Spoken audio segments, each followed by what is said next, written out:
In late February and early March, the coronavirus was quickly spreading in the United States. To avoid heavy gatherings, many sports offered to play their games without fans.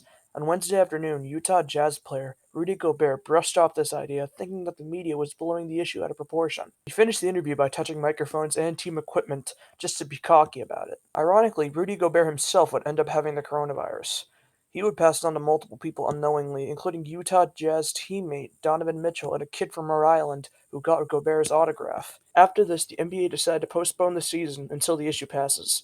This opened the floodgates for other sports to do the same. As more and more laws and regulations were set by the government, more sports decided to pull their plug on their seasons or large events. The NHL, MLS, MLB have all suspended seasons. However, the NBA and NHL still expect to have their playoffs. The WWE recently relocated WrestleMania 36 to their recreation facility, which will make it the first Mania without fans.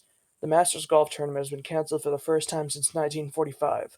Arguably, the biggest cancellation so far has been March Madness. March Madness is a college basketball tournament of 64 teams that electrifies the world of sports every 12 months.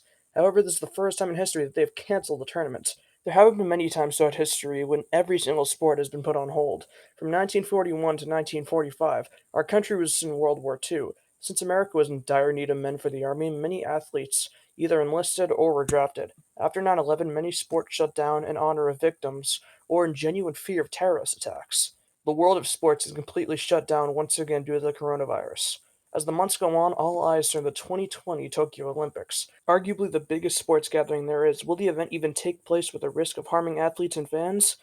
And if it is still held, will athletes even bother going? The International Olympics Committee will see how things transpire in the coming months. Without sports, there have been a few alternatives. The NBA has been airing classic games on cable, while WWE has been playing classic pay-per-views on ESPN. Additionally, streaming services such as ESPN Plus and the streaming service that coincide with certain sports are offering free trials in this dire time. This is a dark time for sports, but it only makes it sweeter when they will return eventually.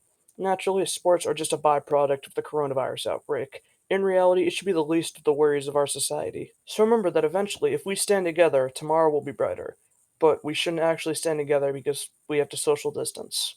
We are living in a very interesting and unfortunate time, and it's our responsibility to do our part and get through it. So wash your hands, stay home, and pray to your God that there's a brighter tomorrow.